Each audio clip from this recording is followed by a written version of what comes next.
नमस्ते बच्चों, this is Umesh Pariyar, versatile educator. Welcome back to my channel. और आज हम पढ़ने वाले हैं सॉल्वेंसी रेशियो का थर्ड रेशियो जो था वो है प्रोप्राइटरी रेशियो। देन हमने लास्ट वीडियो में क्या पढ़ा था? Total asset to debt ratio. उसके पहले हमने क्या पढ़ा था? Debt to equity ratio.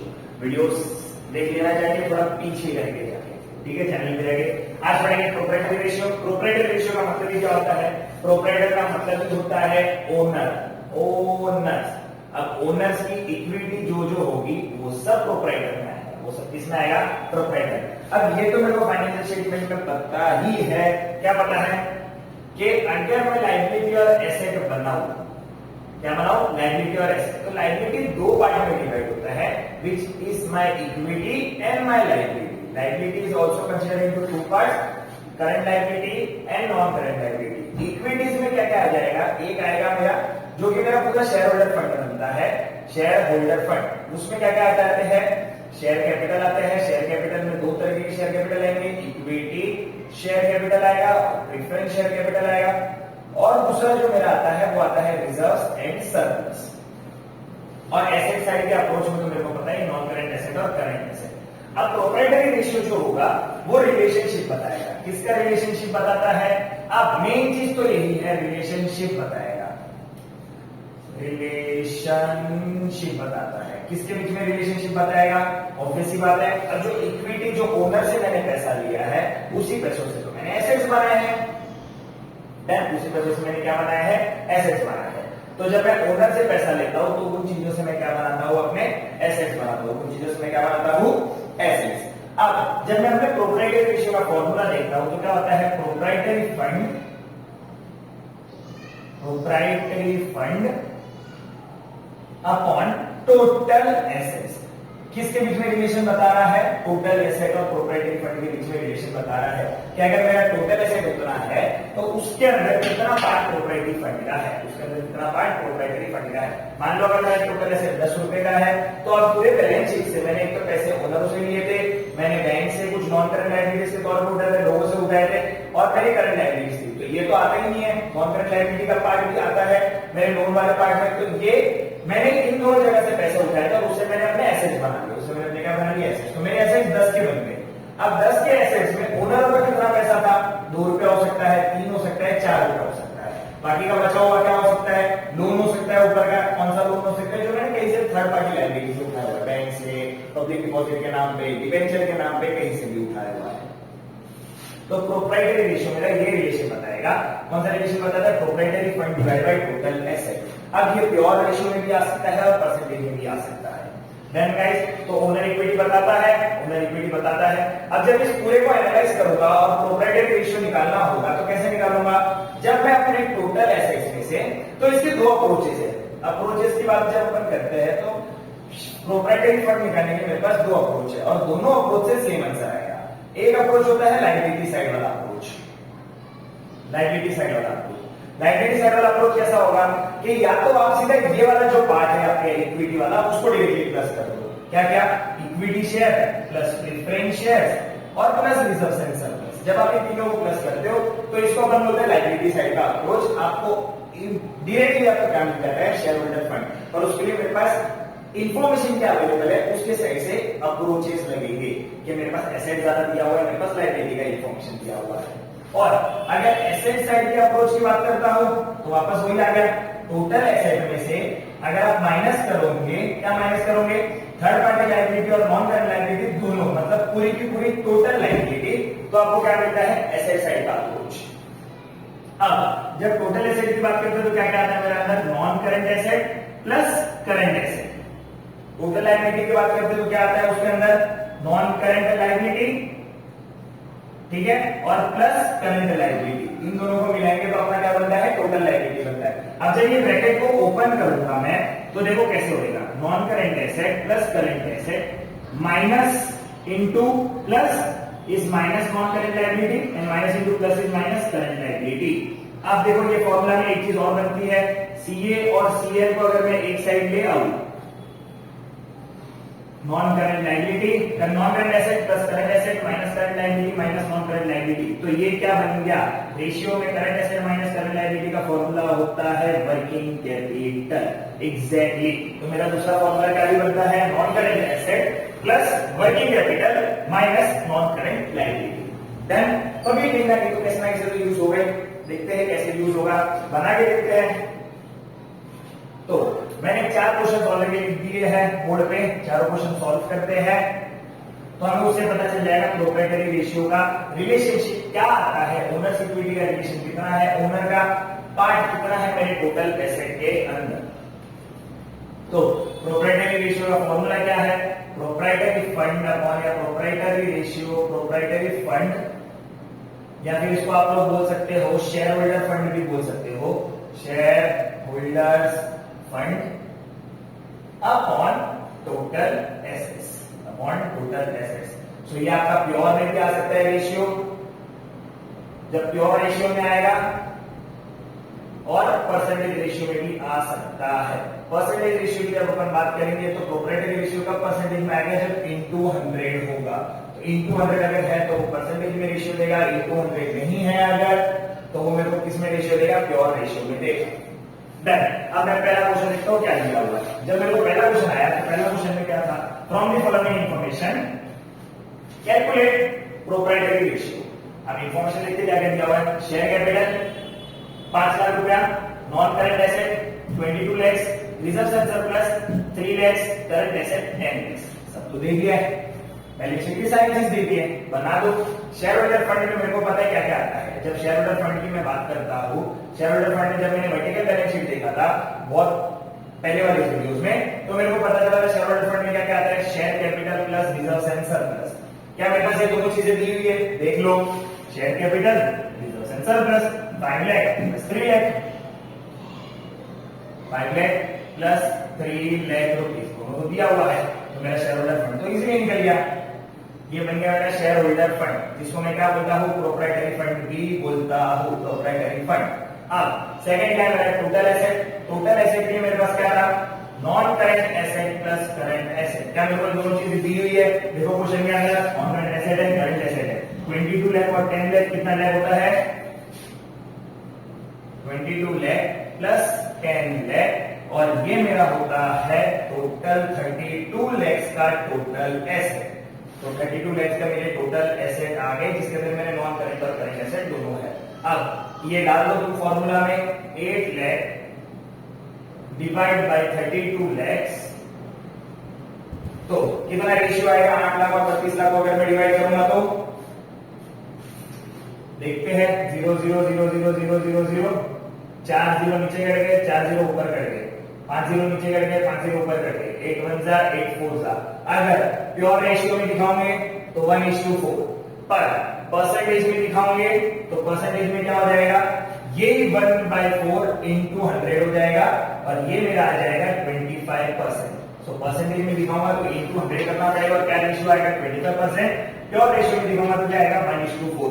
मतलब हर 4 रुपए के एसेट पे 1 रुपए का मेरा क्या लगा हुआ है, शेयर होल्डर फंड लगा हुआ है, ओनर्स का पैसा लगा हुआ है हर 4 रुपए के एसेट में, ऐसे रीड करना होता है। देन गाइस, हर 1 रुपए के शेयर होल्डर फंड का 4 एसेट है, या 4 एसेट में 1 का मेरा शेयर होल्डर फंड है। परसेंटेज पे 25%, और ये आ गया मेरा 1/4 का ratio, pure ratio. Then guys, देख लो, समझ लो, सीख लो, कॉपी कर लो, स्क्रीनशॉट ले लो, पढ़ना भी है, सॉल्व भी करना है। अब जब आगे बात करते हैं, दूसरे देखते हैं दूसरे क्वेश्चंस में क्या क्या दिया हुआ है इंफॉर्मेशन, और कैसे कैसे फाइंड कर सकते हैं। बड़ा आसान सा है रेशियो, ठीक है, तो कर पाओगे। पूरी बुक ही जो आती है, वो जो पार्ट बी की जो बुक आती है टीएस लेवल वाली सीबीएसई के लिए, वो पूरी 20 मार्क के लिए आती है, तो इतना लोड लेने का जरूरत नहीं है। अब सेकंड क्वेश्चन जब हम देखते हैं तो क्या था, नॉन करंट एसेट दिया हुआ है 40 लाख का, करंट एसेट दिया हुआ है 40 लाख का। वाओ, नॉन करंट एसेट और करंट एसेट दोनों 40-40 लाख के दिए हुए हैं अपने को, 40 लाख 40 लाख, बेहतरीन, बहुत बढ़िया। लॉन्ग टर्म बोरोइंग्स अपने पास कितने हैं, 25 लाख के हैं। लॉन्ग टर्म प्रोविजन अपने पास है 15 लाख के, और करंट लायबिलिटी अपने पास 20 लाख की। इतनी इंफॉर्मेशन दी गई है। अब यहाँ पे मेरे को एसेट और लायबिलिटी दोनों दिया हुआ है, यहाँ पे मेरे को क्या दिया हुआ है, एसेट और लायबिलिटी। मेरे को निकालना क्या है, प्रोप्राइटरी फंड। मेरे को क्या निकालना है, प्रोप्राइटरी फंड। अब देखो इस क्वेश्चन के हिसाब से पूरे क्वेश्चन में मेरे पास शेयर कैपिटल नहीं है, ना रिजर्व एंड सरप्लस है। तो जब रिजर्व एंड सरप्लस नहीं है और शेयर कैपिटल भी नहीं है, तो ये वाले क्वेश्चन में लायबिलिटी अप्रोच तो नहीं लग रहा। तो कौन सा अप्रोच लगेगा, सही है, एसेट का अप्रोच लगेगा। जब एसेट का अप्रोच लगेगा तो एसेट का अप्रोच कैसे लगेगा, निकालते हैं एसेट के अप्रोच के लिए। तो ये तो मेरे हो गए लॉन्ग टर्म डेट्स, ये मेरे क्या हो गए, लॉन्ग टर्म डेट्स, या फिर आप इसको डेट्स बोलो खाली तो भी चलता है। ये हो गया मेरा करंट लायबिलिटीज। जब इन दोनों को प्लस करूंगा तो ये मेरी टोटल लायबिलिटी हो गई। तो मेरी क्या हो गई, टोटल लायबिलिटी, सही है। ये दोनों हो गए मेरे करंट एसेट, ये दोनों मेरे क्या हो गए, करंट एसेट हो गए। अब जब मैं एसेट में से लायबिलिटी माइनस कर दूंगा तो मेरा एसेट अप्रोच हो गया। एसेट अप्रोच है, एसेट साइड का अप्रोच है, तो मेरे को क्या मिल जाएगा, शेयर कैपिटल प्रोप्राइटर फंड मिल जाएगा। एग्जैक्टली। तो चलो निकाल लेते हैं। तो सबसे पहले मैं लिखता हूं टोटल डेट। क्या लिखता हूं, टोटल डेट, या फिर आप इसको सिर्फ लिख सकते हो डेट। अब जब डेट की बात करेंगे और सॉल्वेंसी रेशियो में बात करें तो लॉन्ग टर्म डेट्स पकड़ेंगे। Okay fine, long term debts देखते हैं। लॉन्ग टर्म डेट्स में मेरे पास क्या क्या है, long term borrowings plus long term provision, long term borrowings plus long term provision. पहले सिर्फ डेट निकालते हैं, फिर अपन टोटल लायबिलिटी प्लस कर लेंगे। तो मेरा टोटल डेट कितना हो जाएगा, long term borrowings plus long term provision. कितना था long term borrowings, long term borrowings मेरे को दिया हुआ है 25 लाख, लॉन्ग टर्म प्रोविजन मेरे को दिया हुआ है 15 lakh rupees. 25 lakh plus 15 lakh rupees, ये मेरा हो गया टोटल 40 लाख। तो ये तो अब तक तो क्या बनी है, ये तो बनी खाली नॉन करंट लायबिलिटी है। मेरे को तो क्या चाहिए, टोटल लायबिलिटी। टोटल लायबिलिटी कैसे बनी, non current liability plus current liability. Non current liability कितनी आई अपनी, 40 लाख की नॉन करंट लायबिलिटी आ गई, प्लस करंट लायबिलिटी कितनी दी हुई अपन को, 20 लाख की करंट लायबिलिटी दी हुई है। सो इधर आ जाएगा 20 लाख रुपीस। तो टोटल लायबिलिटी मेरी हो जाती है 60 लाख रुपीस की। टोटल लायबिलिटी कितनी हो जाती है मेरी, 60 लाख रुपीस की। अब 60 लाख तो हो गई। अब मेरे को क्या चाहिए, टोटल एसेट। या टोटल एसेट मेरे पास है, दिया हुआ है, ऑब्वियस सी बात है। नॉन करंट एसेट दिए हुए है, ये देखो नॉन करंट एसेट का मेरे पास वैल्यू है 40 लाख का, करंट एसेट का मेरे पास वैल्यू है 40 लाख का। टोटल एसेट मेरे कितने हो गए, एग्जैक्टली 80 लाख की मेरे टोटल एसेट हो गए। Total asset is equal to non current asset plus current asset. कितना होता है, 40 लाख और 40 लाख कितने होते हैं, 40 लाख और 40 लाख, ये होते हैं 80 लाख रुपीस। अब टोटल एसेट भी हो गए, टोटल लायबिलिटी भी आ गई, सबको मिल गई। एसेट साइड का अप्रोच लगा लो। एसेट साइड का अप्रोच कैसे लगाएंगे, जब टोटल एसेट में से टोटल लायबिलिटी माइनस कर दूंगा। टोटल लायबिलिटी के माइनस, टोटल लायबिलिटी के पार्ट में क्या क्या था, non current liability plus current liability. तो जब इसमें से ये माइनस कर दूंगा तो मेरे को क्या मिल जाएगा, मेरे को मिल जाएगा शेयर होल्डर फंड या प्रोप्राइटर फंड। ध्यान गाइस, तो टोटल एसेट थे मेरे 80 लाख रुपए के, 80 लाख रुपीस के। टोटल लायबिलिटी मेरी थी 60 लाख रुपीस की। जब मैंने ये माइनस किया तो मेरे को मिल गया 20 लाख रुपीस का share holder fund. Put it in the formula, आपका सम इजीली हो जाएगा। प्रोप्राइटर फंड मेरे को मिला 20 लाख रुपीस, टोटल एसेट मेरे को मिले 80 लाख रुपीस के, 80 lakh rupees, 20 lakh rupees. Now cut it, pure ratio निकालते हैं, 1 2 3 4, 1 2 3 4 कर गए, 1 2 1 2। सेम 1/4 का रेशियो आ गया। प्योर रेशियो की बात करूंगा तो 1/4 है, ये हो गया प्योर रेशियो। परसेंटेज की बात करूंगा तो into 100 which again is my 1/4 का परसेंटेज क्या निकलता है, 25। डन गाइस, तो मेरा दोनों निकल गया, प्योर रेशियो भी आ गया, परसेंटेज रेशियो भी आ गया। याद रखना, कभी भी परसेंटेज रेशियो निकालोगे तो into 100 करना मत भूलना, ठीक है। क्वेश्चन बहुत ध्यान से पढ़ना। अगर क्वेश्चन में परसेंटेज के हिसाब से बोला हुआ है तो परसेंटेज, और प्योर के हिसाब से बोला हुआ है तो प्योर के हिसाब से। अब थर्ड सम में देखते हैं कि मेरे को क्या क्या दिया हुआ है। तो जब थर्ड सम की बात करेंगे,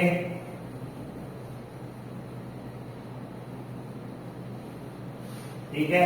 अब थर्ड सम में देखते हैं, थर्ड सम में क्या दिया हुआ है। थर्ड सम की बात करते हो अपन को दिया हुआ है total date which is 60 lakh rupees, capital employed which is 50 lakh rupees, current asset which is 25 lakh and working capital is 5 lakh rupees. अब मेरे पास बहुत सारी इंफॉर्मेशन दी हुई है ऑलरेडी।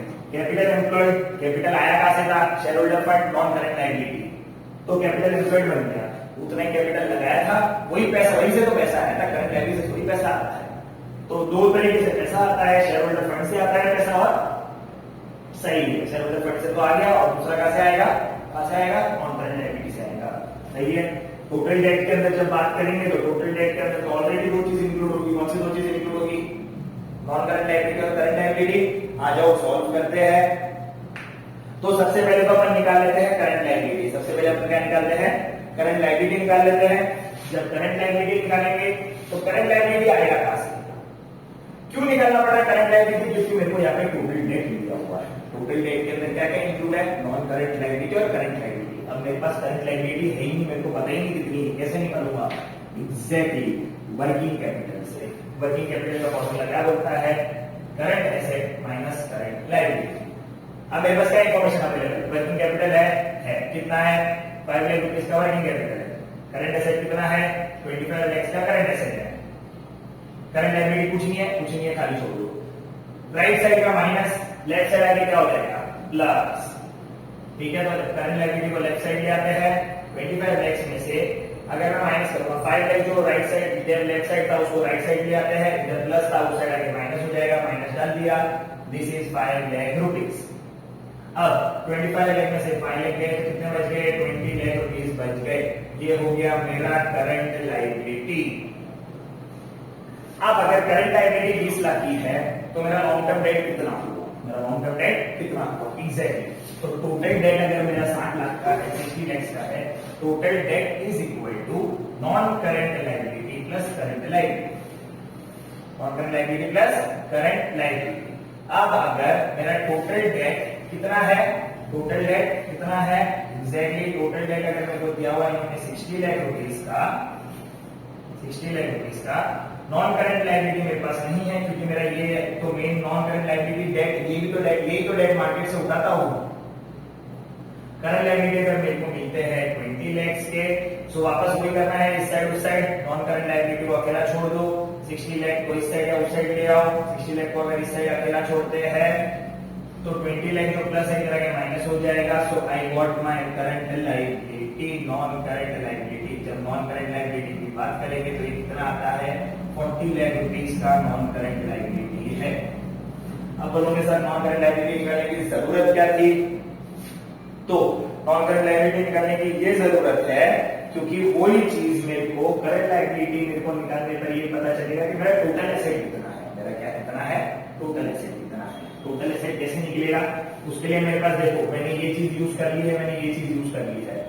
अब ये दोनों चीज का भी कुछ ना कुछ तो होएगा। कैपिटल एम्प्लॉयड के अंदर कुछ ना कुछ तो इंक्लूड होएगा। क्या इंक्लूड होगा? तो देखते हैं कैपिटल एम्प्लॉयड के अंदर क्या इंक्लूड होएगा। कैपिटल एम्प्लॉयड आ गया। अब टोटल एसेट निकालना है क्योंकि मेरे को टोटल एसेट के फॉर्मूला में टोटल एसेट तो है ही, एक बार तो टोटल एसेट भी निकालना पड़ेगा। टोटल एसेट निकलेगा तो ये नॉन करंट डेट माइनस होगा, करंट डेट माइनस होगा, तब जाके मेरे को प्रोप्राइटरी फंड मिलेगा। फिर वापस अपन एसेट अप्रोच पे आ गए या लायबिलिटी अप्रोच तो हो ही नहीं सकता। तो कैपिटल एम्प्लॉयड की जब बात करते हैं, capital employed is a mixture of two things. What two thing? सबसे पहला कैपिटल एम्प्लॉयड तो क्या बनेगा? कैपिटल एम्प्लॉयड के अंदर क्या होता है? एक होता है नॉन करंट लायबिलिटी, देन दूसरा क्या होता है कैपिटल एम्प्लॉयड के अंदर? Share holder fund. दूसरा क्या होता है? Share holder fund. ये कैपिटल एम्प्लॉयड का फॉर्मूला है। कैपिटल एम्प्लॉयड किससे किससे बनता है? Non current liability plus share holder funds. Non current liability plus share holder fund. अब शेयर होल्डर फंड किससे बनता है वो तो आपको पता ही है। नॉन करंट लायबिलिटी किससे बनती है वो भी आपको पता है क्योंकि वर्टिकल बैलेंस शीट देख ली होगी आपने। अब तक तो मैं मान के चल रहा हूं कि देख ही ली होगी। आज भी जो वीडियो देख रहा है पहले वर्टिकल बैलेंस शीट देखना, फिर रेशियो इजीली समझ जाएगा। तो कैपिटल एम्प्लॉयड मेरे पास है, कैपिटल एम्प्लॉयड मेरे पास है, कितना दिया हुआ है? 50 लाख रुपीस का कैपिटल एम्प्लॉयड दिया हुआ है। नॉन करंट लायबिलिटी मैंने ऑलरेडी निकाल दिया ऊपर 40 लाख की, ये हो गया 40 लाख का non current liability plus share holder fund. Share holder fund निकालने के लिए क्या होगा? अकेला छोड़ूंगा, 40 लाख इस साइड आ जाएगा। तो share holder fund is equal to 50 lakh minus 40 lakh rupees. कितना है share holder fund? 10 lakh rupees. तो चलो शेयर होल्डर फंड तो आ गया, तो आ गया, बचा क्या बचा? बचा हुआ है टोटल एसेट। टोटल एसेट को निकाले नहीं अब तक, तो टोटल एसेट निकालना पड़ेगा। अब वही वापस जो इसके पहले वाले क्वेश्चन में कर रहा था, स्टार्ट में बताया, क्या बताया कि कैपिटल एसेट बना है अगर नॉन करंट लायबिलिटी और शेयर होल्डर फंड से, तो यही पैसा, कौन सा पैसा, यही पैसा तो एसेट में लगाया है यही पैसा, एग्जैक्टली, तो यही पैसा तो एसेट में लगा हुआ है। जब यही पैसा एसेट में लगा हुआ है और एसेट साइड के अप्रोच से अगर मैं जाऊंगा तो मेरा फॉर्मूला क्या बनता है, टोटल एसेट इज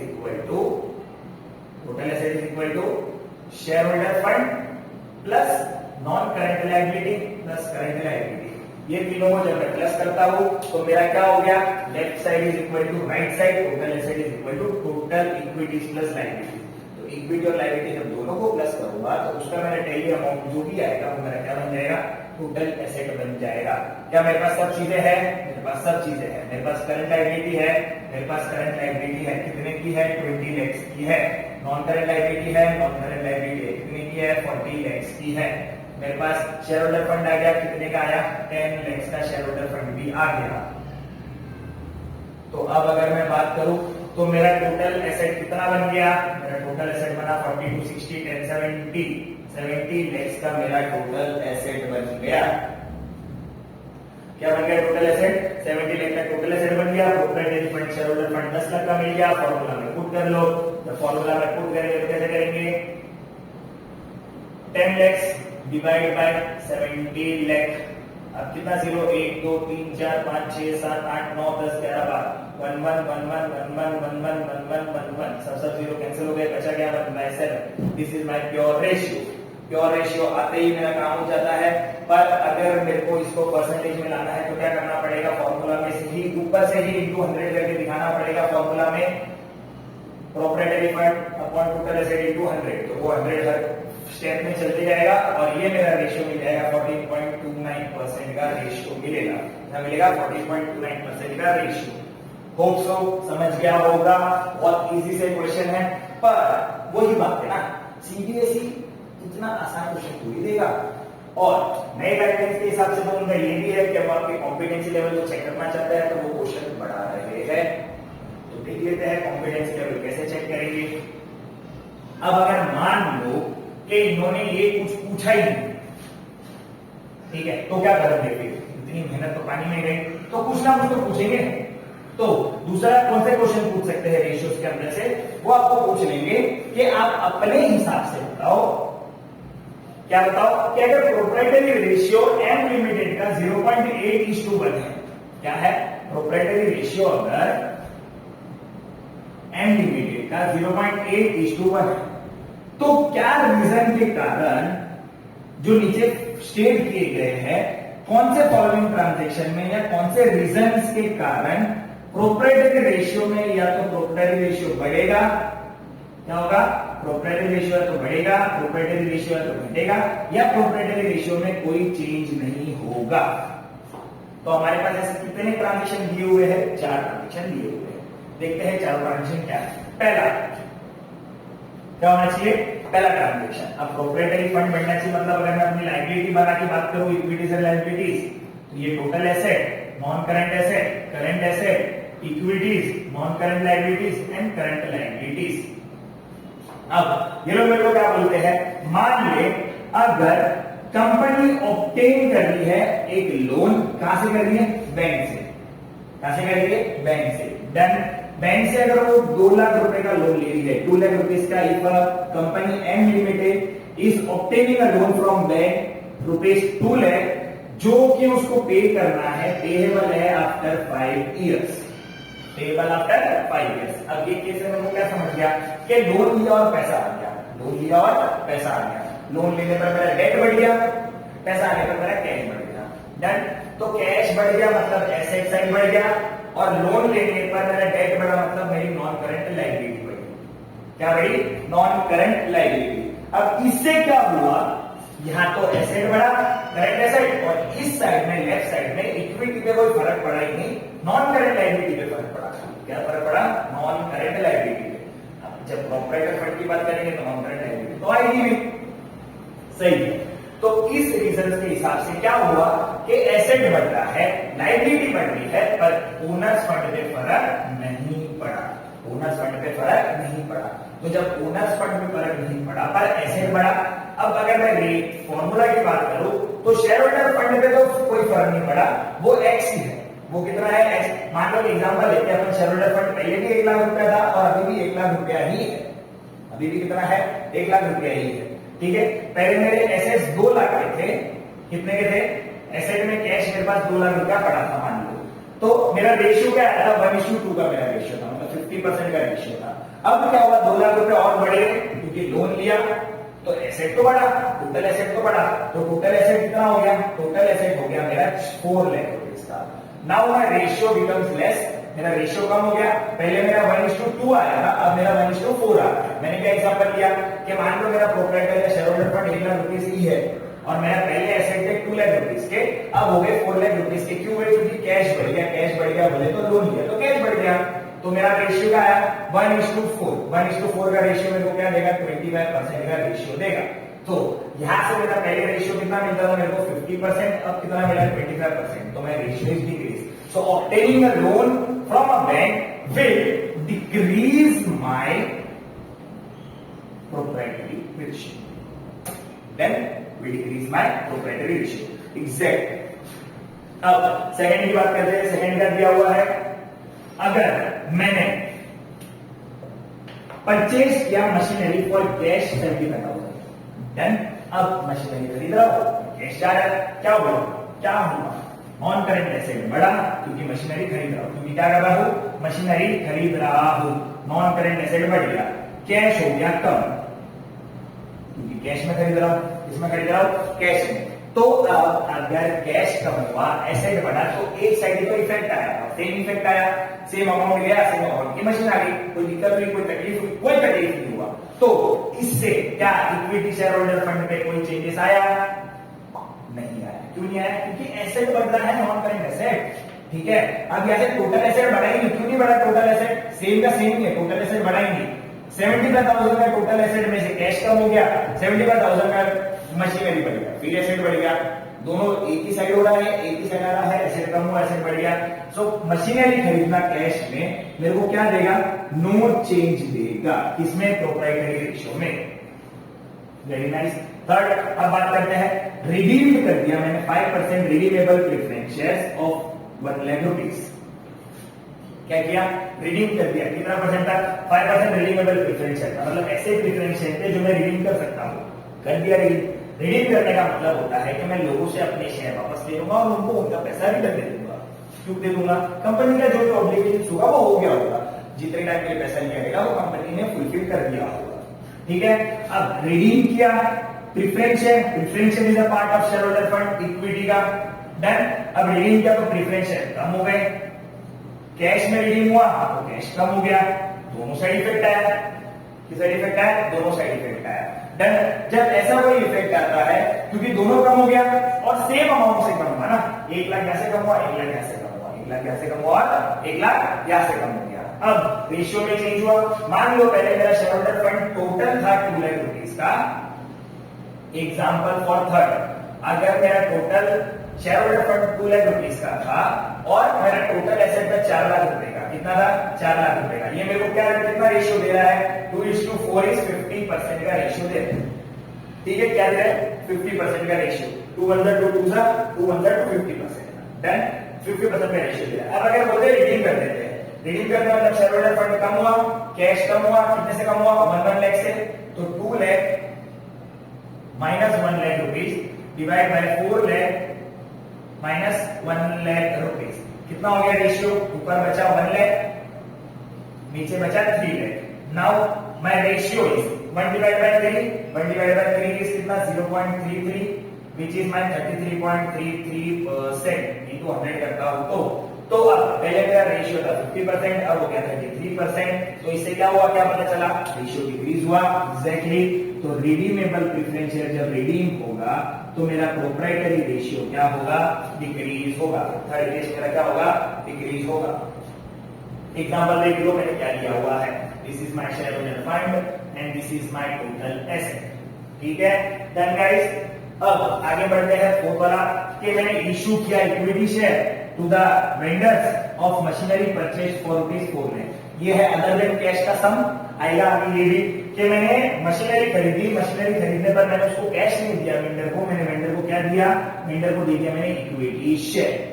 कैपिटल बढ़ गया, ओनरशिप बढ़ गई, एग्जैक्टली पैसा आ गया, इक्विटी शेयर दिया, क्या दिया हुआ है, equity share. Share holder fund बढ़ा है, शेयर होल्डर फंड क्या हुआ है, बढ़ा है। कितने से बढ़ गया शेयर कैपिटल, 4 लाख से शेयर कैपिटल बन गया, इक्विटी बढ़ गया 4 लाख से, एसेट बढ़ गया 4 लाख से, इक्विटी बढ़ गया 4 लाख से और एसेट बढ़ गया 4 लाख से। ऐसा कोई एग्जांपल ले लो, समझ जाएगा। तो ये वाला फिलहाल मैं नहीं करवा रहा हूँ, ये तुम्हारे लिए है, करते रहना। आएगा तो बहुत बढ़िया बात है, नहीं आएगा तो और भी अच्छी बात है। कमेंट पे डाउट पूछते रहना। अब बताना तो है, दोनों बढ़ रहा है, मैं बता देता हूँ इसका आंसर इंक्रीज है। अब कैसे इंक्रीज है वो आप लोग जब पढ़ोगे तब कमेंट सेक्शन में बता देना कि कैसे इंक्रीज आएगा। ओके बच्चों, तो ये था मेरा, क्या बोलते हैं इसको, किधर गया, प्रोप्राइटरी रेशियो। डन, क्योंकि सॉल्वेंसी रेशियो का थर्ड रेशियो है।